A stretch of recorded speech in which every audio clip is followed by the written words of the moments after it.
All right, so I just got back from the gas station and this older guy was talking to me and he's very friendly to me, just started a conversation and he's looking at my breast the whole time. Like the first time I'm like, oh, maybe his eyes, something's wrong with his eyes, give him some grace, and then he just kept staring when he's talking at my chest. And I'm starting to kind of squirm, like standing there being like, oh my goodness, is this really happening? How I feel, is this really happening?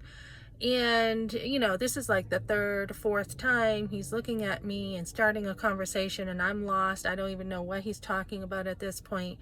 And I'm wondering, do I say something or not? In my old way, I was taught to be a nice girl.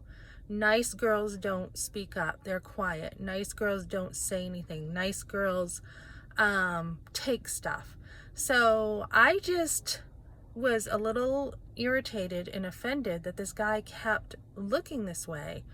And I'm like, you need to say something, or why do I need to be nice? That word nice, be nice to people, make people happy, really bugs me because it's asking us to compromise. And I don't feel that we need to compromise ourselves at someone else's expense.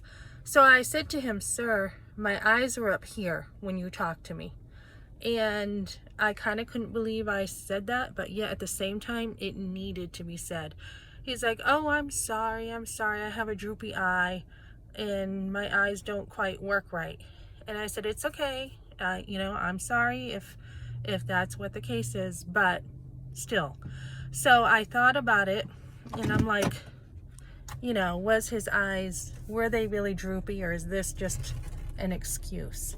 And yeah, I mean, he could have still, put his head up and had the body mannerism to straighten up a little. I mean, this guy was like gawking, and it made me so uncomfortable. So when he could have told me to, ma'am, I don't mean to be staring at your chest, but I have a droopy eye or whatever. So sometimes things do need to be said. I still feel like it needed to be said.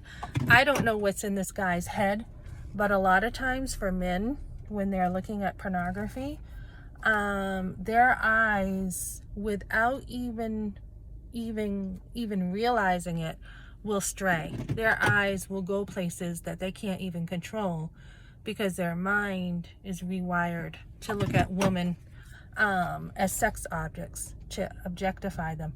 So I really just felt like I didn't need to really deal with that this morning. So I really came out with it. So it's really important, especially if your husband's been through pornography like mine, to put those boundaries up. I've had to put boundaries up with my husband and say, this is a deal breaker. This is a deal breaker. You're not going to be having a wandering eye towards women when we go to church or whatever.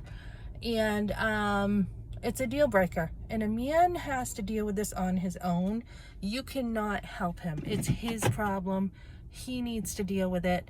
And if you need to get stuff on your computer, Covenant Eyes or something to help you, it really is a man's problem who needs another man to help him and hold him accountable. So yeah, just I know a lot of men have grown up with the garbage and it's a difficult subject, but usually shame will trigger the cycle, isolation, and then it can just wreak havoc on your marriage.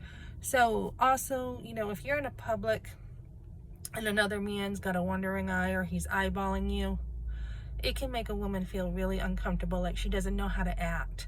And she can act weird and she just doesn't know what to do. So don't be afraid to just come out with it.